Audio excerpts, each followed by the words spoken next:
Hey cinematic composers, here's some free content for you from Felipe's brand new course that's called Hollywood Orchestration. Now, who's Felipe, you may be wondering? This is Felipe.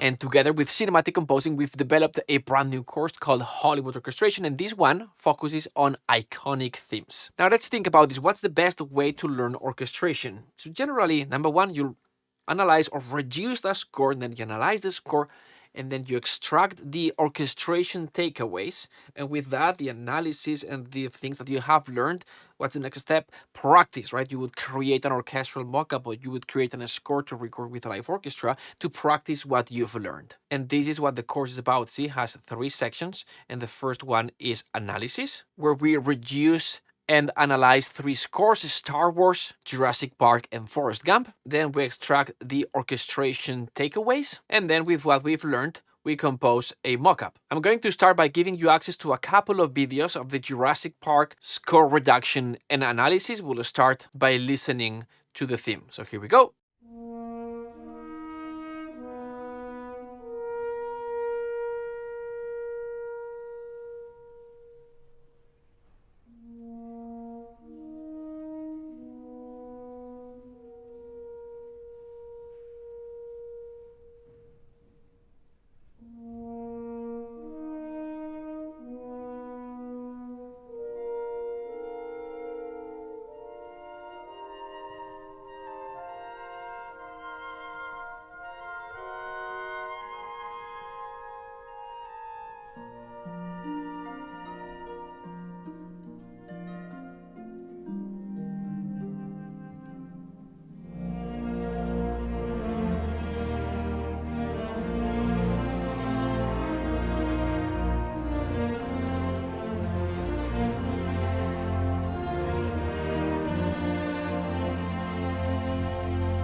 Okay, so we have already listened this beautiful theme, and now I would like if we can go and go into deep how this theme is constructed, why it sounds like it sounds. So let's get started. Let's go to the first 8 bars, which would be the theme A. We have the theme A is going to be repeated, and after the first repetition, we have a little bar of 6/4, so we can give a little pause between the first time that we play the theme A and the second time. This type of music usually does this a lot, that gives some pause between the first repetition of the theme. It's a very used resource. So we heard this theme, and we know that the theme A is mostly played on strings. This is something very nice to see, that we have the start of the theme is played in the violas. The next time we play an octave higher. Oh, sorry, on the first violins. So we have repeated this theme an octave higher. Very easy solution of repeating this thing. So now I can say, yeah, let's see what other instruments are doubling, because if we try to see this by layers, we may want to see, yeah, okay, so this is the melody. Let's see what other instruments are doubling this layer. But I think this theme is a good idea to understand it from sections. So let's analyze the strings, and then let's see what other instruments are doubling the strings. I don't know if this was the way on how John Williams did it, but I think it's a good way on analyzing it. So we start with violas and low strings, and which, by the way, these double basses, these are DVCs, double basses, even though it's not written, but players probably would do that. So we have the cellos that are divided, which is a good idea, because since we're going to have the melody in the violas, since the cellos has a lot of projection power and we are in a lower register, we are giving more harmony to the sound with less intensity. So it's very good idea to work with the low strings like this, that we have cellos divided and double basses. Sometimes double basses can be divided here as well, and we can construct this kind of background of low strings that sound very homogeneous. It sounds very warm and well. So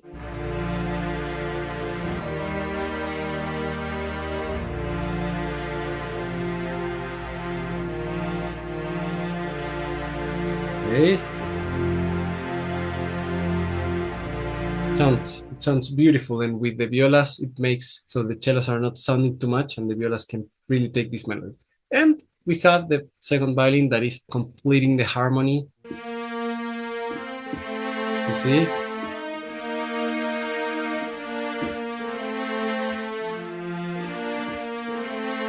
Very nice. Okay, so let's go to the next bars. Here we have the first violins playing the main melody, and we have the second violins playing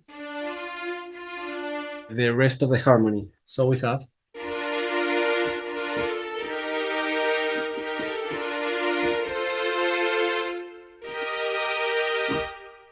and why is dividing the second violins? Because since the voices are too close to the main melody, it gives this effect of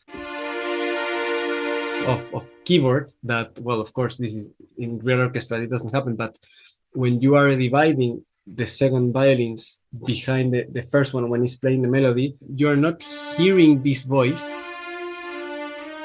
but it's giving, again, it's in the background because it's divided. It has less intensity, so it's in the background. And the good thing is that we not only have the melody being played by the violins, but also we have the melody by the violas an octave lower. So actually, this should be written like this. Let me show an example. Here is the viola, and in the middle, like a sandwich, is the second violins. But I don't want to write it like that because, as you can see, it's very hard to see. So we have the main melody played in octaves, and we have in the middle the second violins giving harmonic support. Very nice. And we have the same with the lower strings as we had before, that we have the cellos divided, and because they are divided, they are giving less intensity, which complements perfect with the rest of the harmony. So it seems like we have this whole chord played by the strings, but just because of DVC decisions, we can project more the melody to make it cut through the orchestration, if that makes sense. So we are giving more intention to the main melody. That's why we should not divide the first violins unless we really want to have like a very like kind of a crystal, like very thin effect in the first violins. Like for example, we are something like higher and softer. Maybe there we would like to divide the violins. Well, but in this case, it's better to maintain those violins without dividing them, and dividing, in this case, the seven violins. Great. And yeah, then the cellists are completing the harmony with the second violins, we have the double basses that are divided. Maybe this is because in this section he didn't want to give a lot of bass because we are starting the theme, so we don't want to make it sound bigger immediately. Maybe John Williams was looking for, yeah, okay, let's make this a little bit subtle, a little bit soft, a little bit, gentle. So that's why we have the double basses divided a lot in this case. Okay, so in this video, we're going to cover the second time that we're going to hear the theme A with the first part and the repetition, these 8 bars of theme A. So let's get started. If you remember well, we started the first time with the theme in the violas.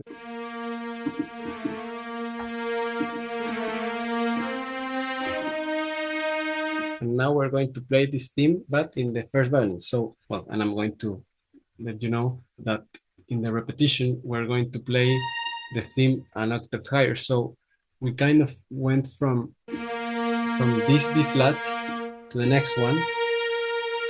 And in the second time that we're going to hear the theme A after B is going to be this B flat and then the next one, which is a very smart way of using the resource in the orchestra. Because if he would have played this theme before in the strings, immediately in the high register, he would be running out of bullets. Because now, what can we do now? If we want to have it in the strings, we already played. Previously, we had the melody in the violas, and now we have it in the violins and the violas an octave lower. And if you see this, this is very similar, for not saying this is the same as the second time that we repeat this theme here.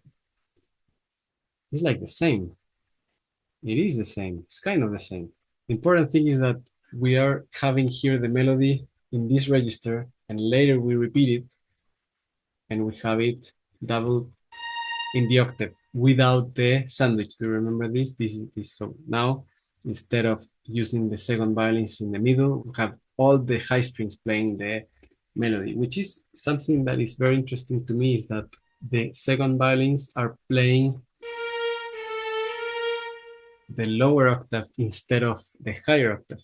I mean, I have seen that in the top melody we have first violins and second violins, while in the octave below we have the violas. But in this case, we have only first violins in the first one, and we have second violins and viola in the second one. Maybe that's because something in the woodwinds. Let's see. No, there is not. So maybe this is because the composer wanted to, maybe the top melody he wanted to have less intensity, and he wanted to have more intensity in this in the middle voice. Maybe it's an option, you see. So see, the thing about analyzing is that you see that the composer did some things, he took some decisions, and you are trying to understand why he took these decisions in order you to get something out of it. Because of course we cannot say no, he made a mistake. No, you cannot say that. You should try to analyze why he took this decision of having second violins and violas. But for mockup purposes, you can just go with your sample of strings in octaves. Maybe it's because here he goes higher, then he divides the violas and the violins to have this chord, and here he has the violas. It's an option. And he continues with this viola doing like kind of harmony, like a second voice. It's an option. So we have these 4 bars, and probably they're going to be the same in the woodwinds, let's see. And they are kind of the same. Do you remember that here in the previous one we had like oboe 1, clarinet? We have 2 different woodwinds here, 2 different woodwinds here, another 2 different woodwinds here. Let's see. So actually we have in this melody, in this green one, we have these guys right here. Sorry, these guys right here. 1, 2, clarinet 1. And we have the octave lower. We have the English horn, an octave lower. And these middle voices, we have the clarinet 2 and 3. And it's kind of the same of what we had later. Maybe we have one more woodwind here to a little bit more of sound, but it's almost the same. And also we have low basses that are going with the cellos, and horns are playing with the melody, an octave lower with the violas in this case. So English horn with the 4 horns and the violas. First violins are going with these woodwinds right here. But the important thing in this section that is different from the previous one, it's true that changed a little bit of the orchestration, but it also added the motor, the movement that we have had before, that is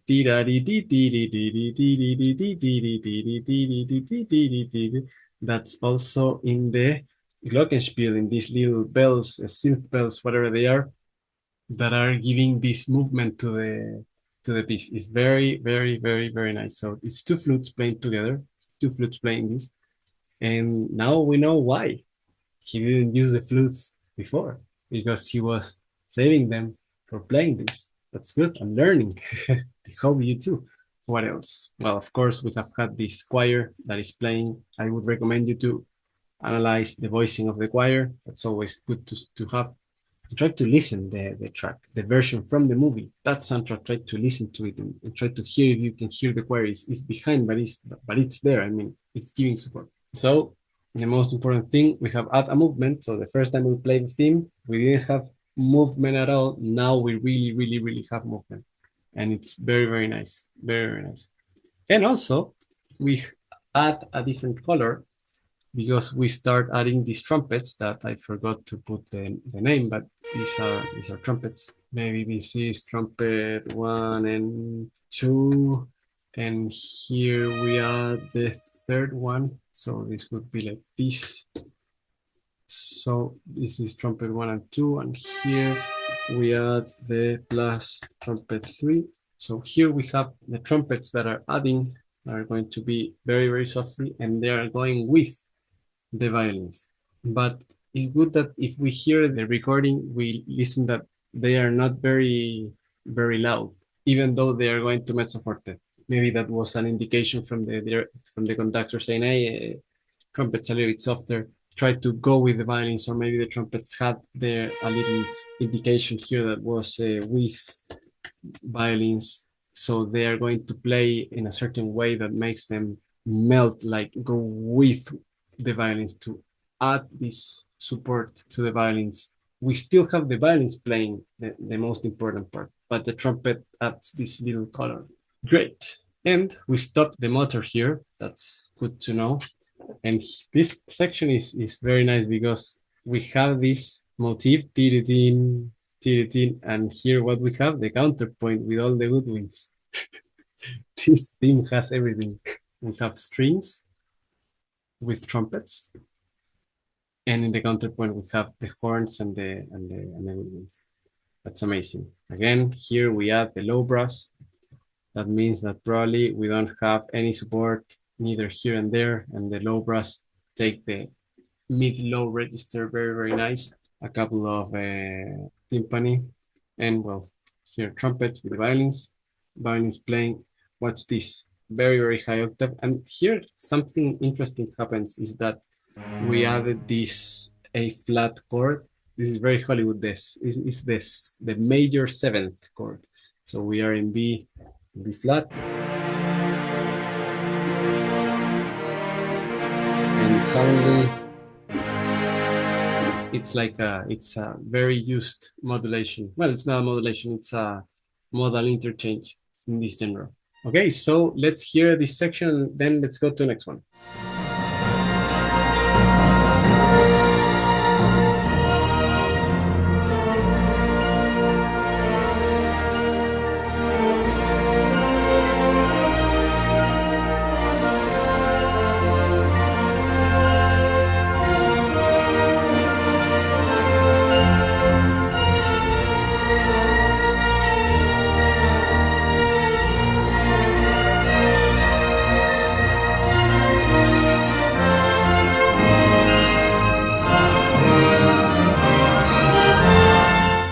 Okay, so we're going to go now for the last part of this theme. We're going to cover the last time that we are going to hear this B section, and we're almost finished. See you there. So that was pretty amazing, right? So now that we have seen how John Williams brought Jurassic Park to life, now let's head into the DAW. And now Felipe is going to explain how to apply some of the concepts that we've learned when using sample libraries. Before we start, I would like to give you some suggestions.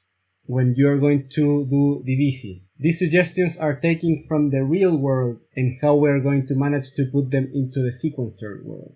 So the first rule would be avoid dividing first violins and double basses. So avoid dividing the extremes. The second suggestion would be divide from bottom to the top. That means your first candidate to be divided would be the cellos, the second one the violas, and the second violins. Now, if you want an explanation why, it's because, well, first it's because usually the first violins are going to be the ones that are going to carry the melody, and you don't want to take power out of the melody. You want all the violins playing the melody so it can hear it as best as possible. Again, this is real world, because in sequencer you just can put a volume and that's it.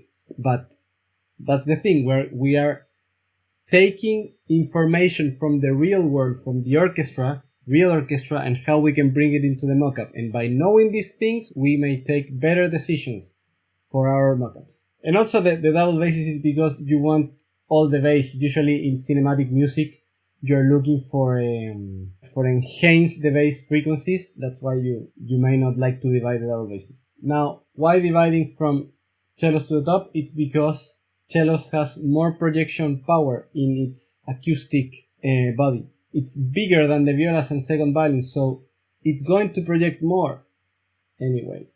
So that's why you start dividing from them, then the violas, then the second violins. Okay, so those are the suggestions. Now, let's check how to orchestrate from a piano sketch, how to take these decisions of distributing these voices to the string ensemble according to the effect that we are looking for. So I have here a little piano sketch. Let's hear.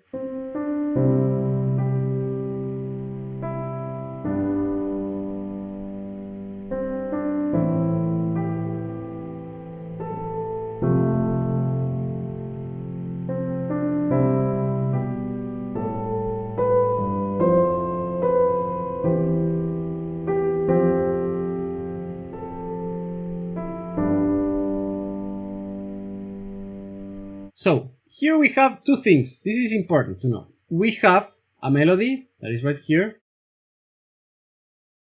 Okay, and then we have accompaniment.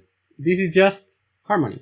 We may say that we have some counterpoint there in the basses, but just harmony, you know. This is just harmony. Now, what would it make sense to put the melody into a string section? Let's go with the violas. Let's think about the Jurassic Park analysis that we did.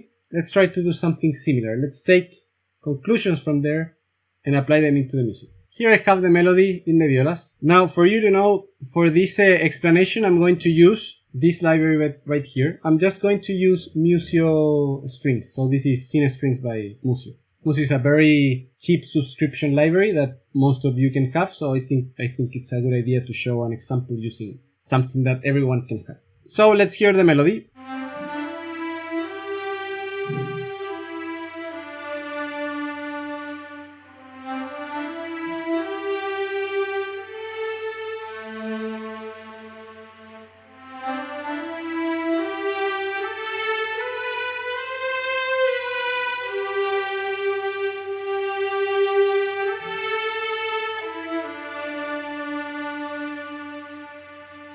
Okay, so here's the melody. Now let's put the harmony behind. And what I did, I just took a strings low, which in theory is just a string ensemble, is not much than that. Let's hear.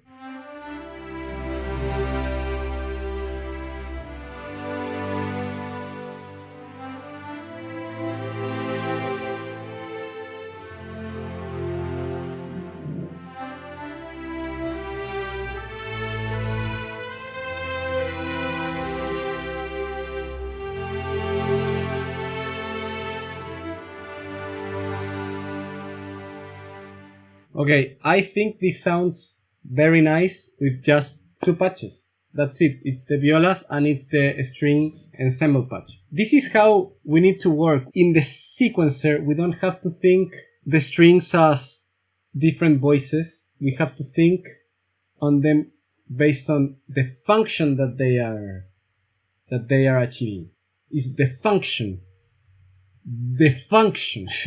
And here we have two functions. We have the function of the melody and the function of the accompaniment, or the layer if you want to call it. We have the layer of the direction and we have the layer of the background. We don't have movement, for example. We don't have tiki tiki tiki tiki tiki tiki tiki tiki. We don't have that. We may have movement in another instrument in the arrangement, maybe harp or piano or something, but we don't have here. So this is how we need to structure the music with the strings. This is the fastest way and the easiest way to get this thing sounding the best as possible. Because we are treating this as one thing.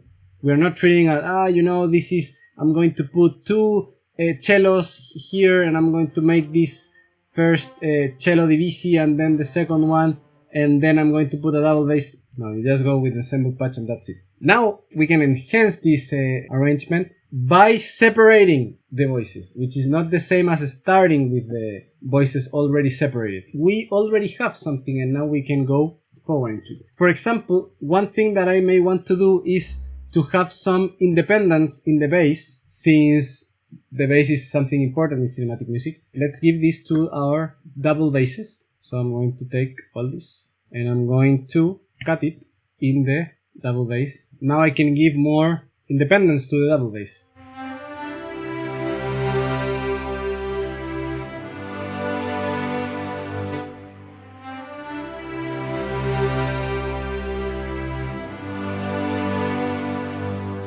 Or I can lower the cellos in this case. You see? Cellos divisi? That's the first one you want to divide. Okay, let's hear.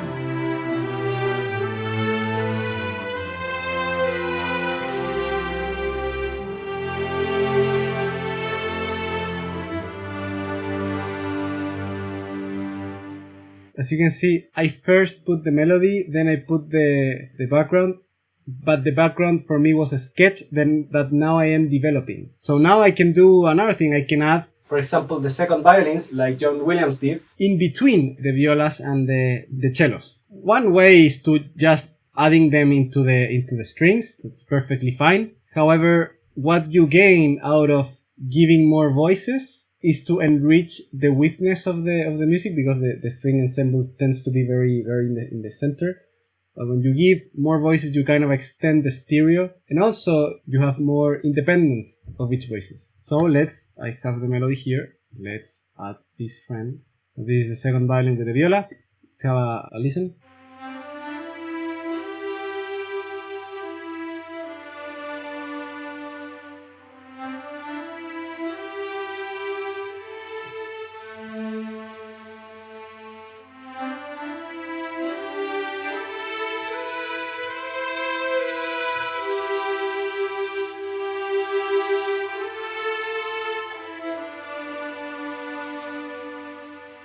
So the second violin is going to fill some of the harmonic gaps between the viola and the cellos. Since I have here the second violin, I may want this cello here.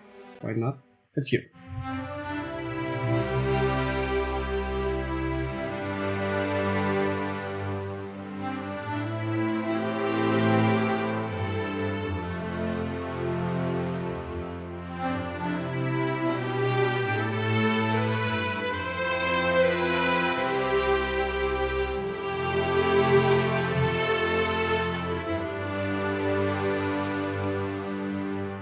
Now the last thing that we can do is we can use one of the cello lines, one of the cello divisis, to give a little bit of support of harmonic movement and some counterpoint support. Let's add this cello here. So now we're going to have a cello helping us with this string arrangement, but we already have two cellos here in the strings low. So what I'm going to do, I'm going to mute this cello like this. So now we don't have that cello, and we have this.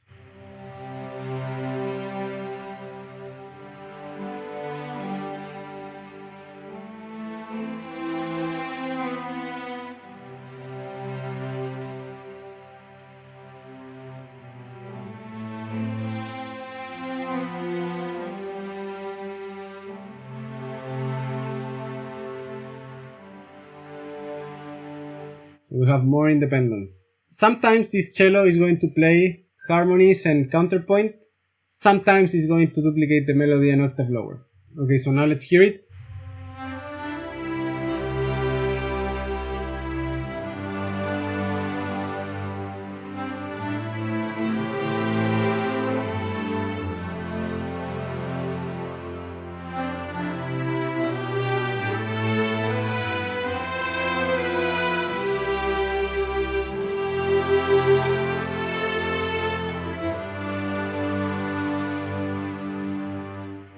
Great! So now, in the next video, we're going to see more ideas with divisi. Now we're going to apply the first violins into ensemble. See you there. So we've learned some techniques, divisi, etc. Now, let's make it real. Let's see them in action. Let's write some music. And what you're going to see in this video is how Felipe applies everything in a mock-up he composed to create that cinematic Hollywood sound. Okay, so let's hear the music.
Okay, so this is the piece. As you can see, it has a very modern style, but we're going to see in the music that I have been applying a lot of techniques from previous videos. So let's get started. Let's go first to the A section. I always like to start analyzing the main part rather than the intro or somewhere else, because it's where everything should be, where all the elements should be. So if we go to the melody, so this is a very, I would say, simple melody.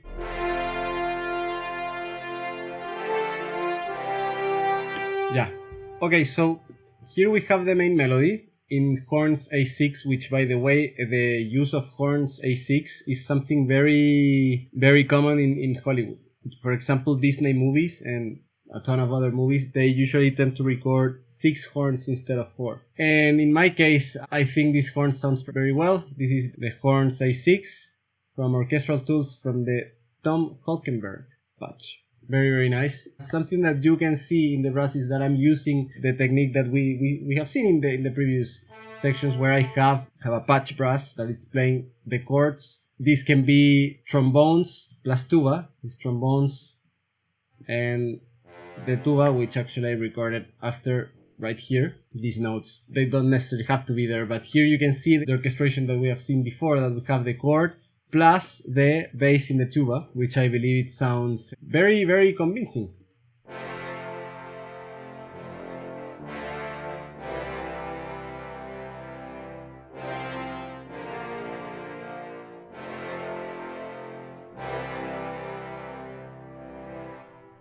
Something important when we do these chords, I like to have this little separation between notes because it gives the realism that it has been played by real players. Because since they are playing forte, they usually use these spaces to breathe. And this is what it gives, the realism, by the way. With this orchestration, you see that it's very simple. You have the melody and the brass is playing the chords as we have seen before. And, well, here I have all the key switches. Something that I would like to add is that this brass that you are hearing is not only a sustain patch, but it's a marcato. Right here you can see the 7 brass is the one that I'm using, and I'm using the sustain, but I am also using the marcato. So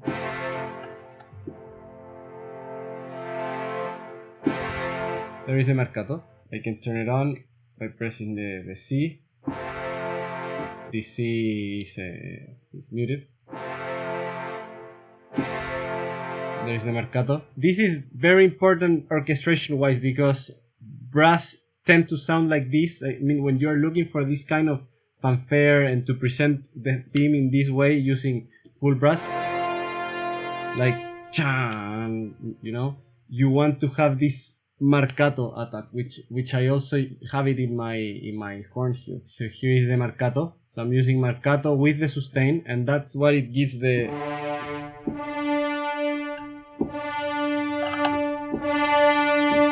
Jan, Jan. Okay, and I can turn it off without marcato. There is a marcato. So that's very important when we orchestrate in the do to make sure that we are using that articulation to have this brass sounding as powerful as possible. In this case, that I'm presenting the melody in the brass. Let's check the strings now. The strings are very, very simple.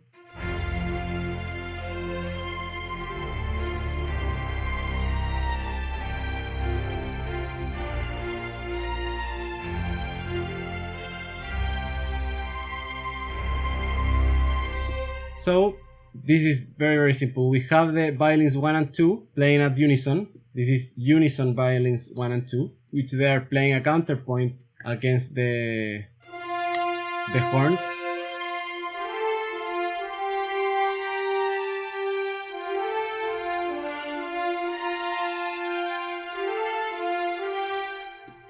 Something that I think I should have done with the brass is to have a little bit of the crescendo, and then again, after a little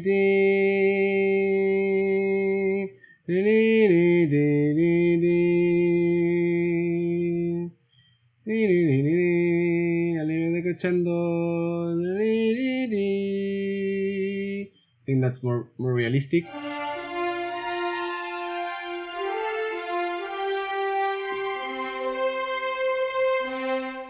You see, that's more realistic. So we have violins 1 and 2 playing this counterpoint melody. I have my violas playing the melody, and I have my low string that would be cellos and double basses playing what the tuba is playing. Let's see. So I have the tuba here and the low strings here. And first of all, the low strings. This is a patch from Orchestral Tools, Metropolis Arc 1 low string, which is a patch that I love. It sounds amazing.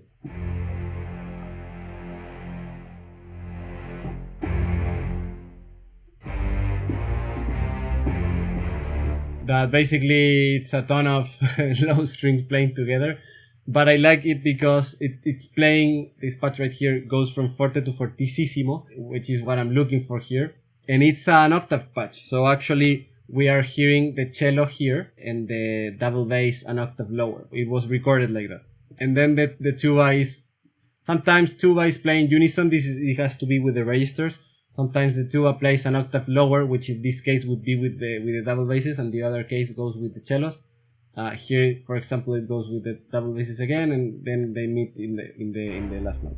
So when you're orchestrating for tuba, contrabassoon, double basses, cellos, and all of that, you can jump. Sometimes you can have some advantage of the octaves that you are using. So sometimes the tuba can go in the lower octave, sometimes in the upper one.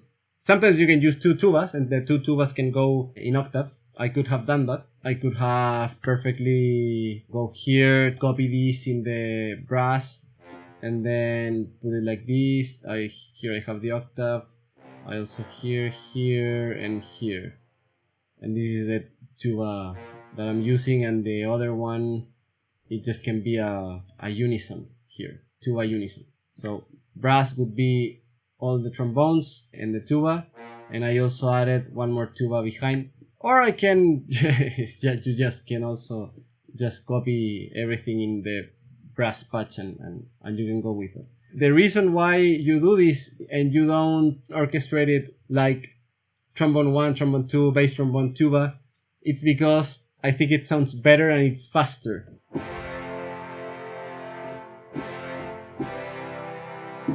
Yeah, sometimes you have to go with it as fast as you can and you don't have time to do all the arrangements. So strings, very easy. Just the counter melody, an octave higher so we can hear it, since we are using all the horns in the mid register, so it's better to have the strings higher. Viola is duplicating the horns. Why not? it could have also played an octave lower from the violins, so you have violins 1, 2, and you have an octave lower, you have the viola. That's another possibility. And the low strings playing the low register. We have seen this in Jurassic Park. We have seen that a lot, that we have a lot of separation between what's happening in the high strings and the low strings. You see? We have all this separation here. Good stuff. Let's go to the... I don't have good wins here, which I could have had. It's funny because nowadays, usually when composers do the mockups, they usually don't do good wins.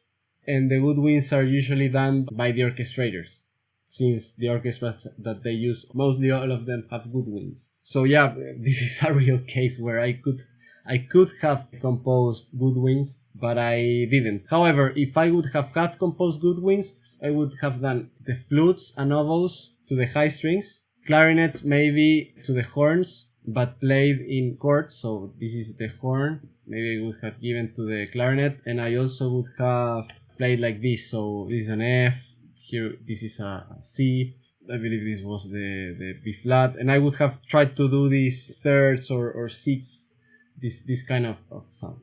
But as you can hear, it wasn't necessary at all. Or maybe just go with a woodwind patch, and I believe that's something that I did before. Yeah, we're going to analyze that later. But that's another thing you can do with just a woodwind patch. Now let's check the piano. So in theory, these are two pianos because you can't play this with one. I mean, you can, but I would not orchestrate that for a pianist. So this is played usually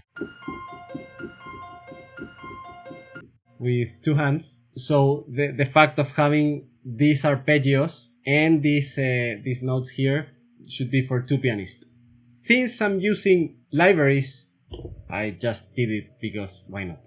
So pianos usually works well when they are playing these types of elements. Like for example,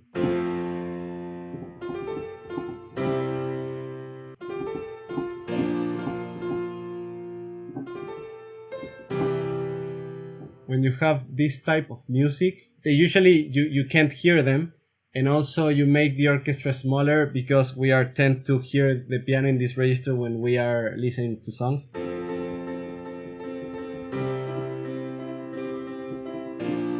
Well, pop songs. And also I like this piano, and it doesn't sound like this is not noir, which is a very common instrument. This is from also orchestral tools. It's the Drake piano, and I like it because it's a piano that was recording in a scoring stage. When you use piano in orchestrations, you have to think about if you want the piano to be part of the orchestra or you want the piano to be something recorded by its own, which both are possible. There's no right or wrong, but you have to think about if you want to use the piano as an element from the orchestra, which in this case it's better to have a piano that has this sound already. You can see here the Drake piano. I'm using the 3 mic, so it's a piano that sounds kind of far away.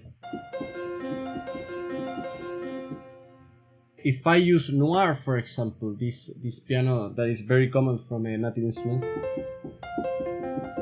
it sounds more close. So this piano actually it's better when you are going to a close scene, to an intimate scene or something close, something in an inside, and you are playing.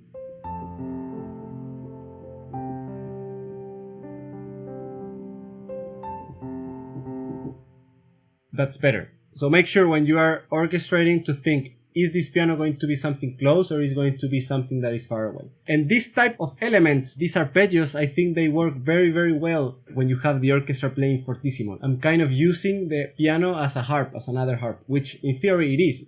The piano, it's a big harp in a big acoustic box, which is played by hammers, basically, but it's a harp. So I'm using the piano as a harp in this case. Okay, let's hear the choir. I have them frozen, so let me show you notes in a moment.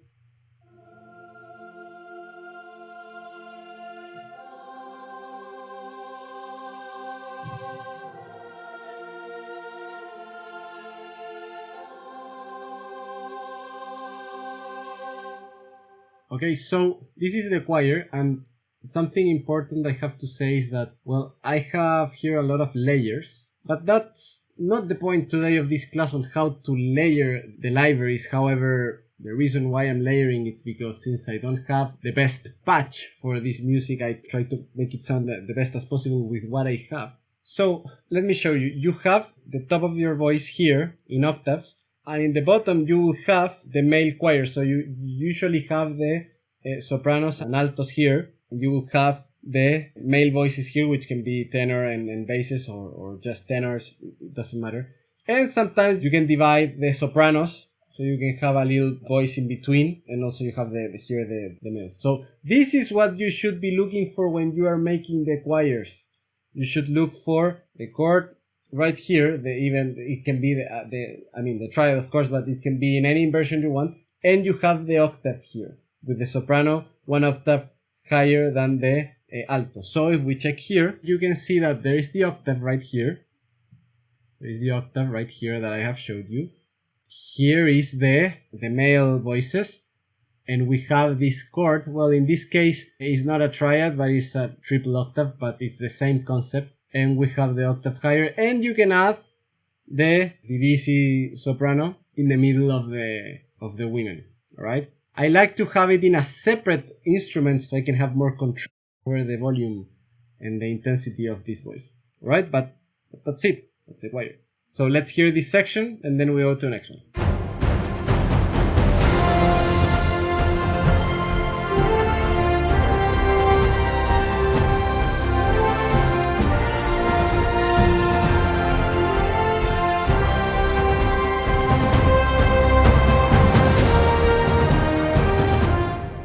And there you have it, a small little glimpse into everything this course has to offer. If you want to take your orchestration skills to the next level, we're offering an early bird price. So if you are interested, this is the best time. And if you are not interested, hope this was useful. Thanks for watching, and I'll see you in the next video. Let's write great music.